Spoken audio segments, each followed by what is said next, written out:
Good morning, good afternoon, good evening. Again, addressing the global audience that I'm manifesting in the future.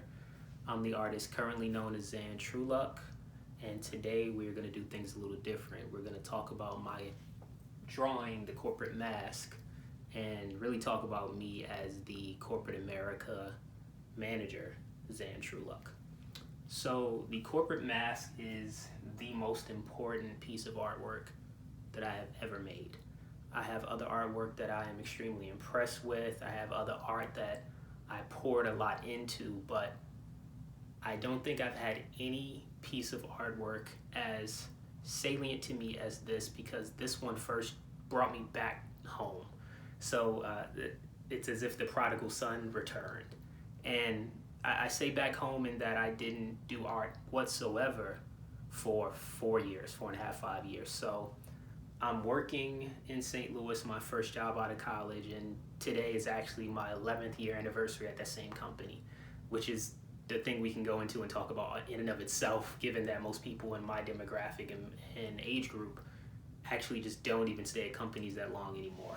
But beyond today being an anniversary, it made complete sense for me to talk about this work, because now that we are having race conversations across many Fortune 500 companies, it is a time for us to understand the elitism at play when we only look at black professionals in the positive light. It's a time for us to look at the respectability politics in play when we have to eschew our blackness in order to accommodate and assimilate into corporate America. So the corporate mask is a painting that I'm so used to painting. So I'm the multidisciplinary artist, currently known as Zan Truluck. So this is a drawing that I did in my first role at my company. So my first role, fresh out of college, never had an internship before. I just went straight for it, and I'm into a rotation program that is honestly one of the premier programs at the company. So while I was blessed and extremely fortunate to be admitted into a program such as this, it just added to the burden of making sure that I'm modifying myself enough to be accepted in this space, because now more eyes are going to be focused on me.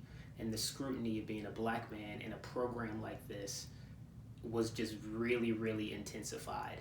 So within that first job, and again, I hadn't touched art for 4 years, but within that first job, I was mind-numbingly bored.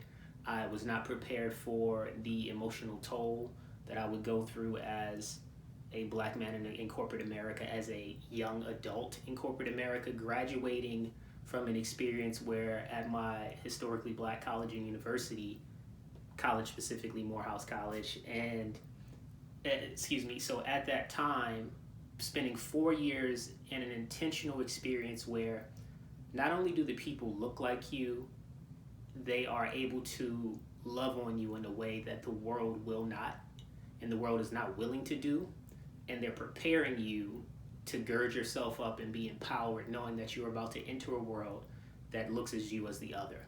So this piece was about me dealing with otherness, dealing with this calcified shell of myself that I have to put up, and I'm erecting these barriers to protect myself, but also to stop the real me from getting out in an environment that doesn't feel inclusive enough to really give me the psychological safety to say certain things, to be who I am. It was really damaging to my psyche. And then when you look at the fact that I've been there 11 years now, and I think the company itself, which I won't say too much about, but they've made great strides in opening up inclusivity, and the space in which I occupy, I try to do the same thing.